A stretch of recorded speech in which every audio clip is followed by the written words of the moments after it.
is we use something called terminal or git bash. After installing Git, we used git bash. Okay.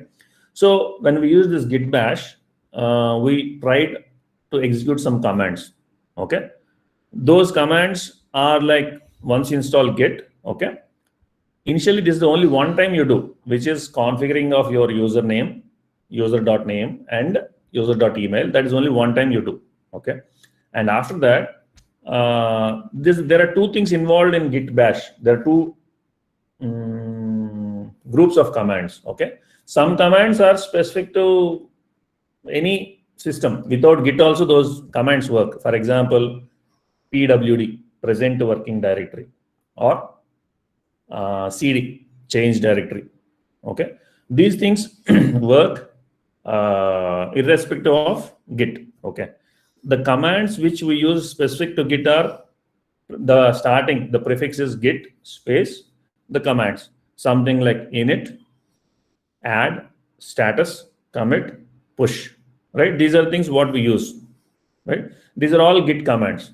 So what happens is when you install the software called Git, okay, you are getting an extra command called Git, okay, in the terminal, with which you can give the options. So it's like a command and an option: git add, git commit. So these are the options what we want to do with that command. Okay. Yesterday, Shravani was asking, why are you doing all these things? What are these? What are these commands? CD, pwd, all these things. What are these? Okay.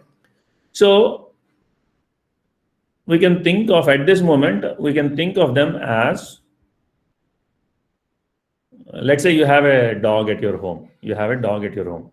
You can give some, you'll train the dog to do some things, right? When you whistle something, it will do something, or when you clap, it will do something, or when you call. So it is the way of giving some commands to the dog, right? So similarly, you can treat your computer as a dog. Okay. Kokkananan feel avaddu, but treat it as a dog, and you can actually give commands. So that is what we are doing. In terminal, what we are saying, okay, computer, do this, go to this directory, or create this file. In VS Code, you are creating, right, plus, and you are creating a file, right, with the name. So it's like creating, and you're saying git push, means you're telling to the computer, okay, whatever files I created in this machine, push it to the server, means other machine which is on the GitHub. Okay. So it is going through our internet and going to that machine. That's the way, right? Once you push it, you are able to see you're on the website, right? So somewhere the files are actually stored. Means people are not seeing from your machine. See, when I push rohinibarla.com, you all are able to see. Even though I shut down my machine, it will still work, right? So that means when you open rohinibarla.com, it is not actually coming to my machine. It is already there on some machine which is accessible all the time. Okay. So, and we also use something called GitHub. Okay.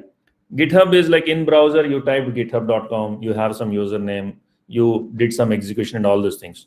So the code that you have in your machine, means the folder and the files are same in the place on GitHub, right? So in a way, there is some other thing that is running on GitHub. Okay. We'll come into those details. So if you break these things into 3-4 parts, we have the file system in your machine, the basic commands that the computer understands, the change directory, all those things. It is a terminal. So why are we using this terminal? Normally, all the servers or all the things what we regularly use, okay, are run on Linux and Unix servers. Okay. When you want to do something on that machine, you don't get a graphical user interface the way we have, start, menu, and do this, or right click. You'll not have any mouse. You'll not have a support of mouse. You'll only have a textual interface where you enter something and it gives some response. So these commands are very useful in order to make the system do what we want. Okay. This is very useful in a long term in your career. So there are a set of commands which you need to understand as part of these commands. So I'll share you a link, okay, after this class, where the commands, common commands that we use, and what does that mean, what can we do with those commands, those things will be given to us. Okay. So one of that is one task that you need to do. Okay. Second thing is commands related to Git. So there are some basic commands related to Git which we are using. So those commands we need to understand how to use it properly. As I said earlier, we'll first know how to use something for our purpose, and then we'll understand the details. So at least you should be able to follow the process and create a website of your own and do this. Okay. And there are some set of things that we did on the GitHub server. Okay. And one more thing is there. In these things, there is one more thing that is called markdown format. .md is there, right? Readme.md. Actually, Raviteja was asking, why do you need to use readme.md? Why can't we use any other file name? Okay. For now, take it as a rule that the file name should be readme.md. Okay. We'll come to the details later. So today, after the class, what I'll do, I'll give you some specific things about markdown format. Okay. We have already seen something like if you put a hash, you'll get something. If you, for a link, you can put a brackets and then curly brackets and put a link.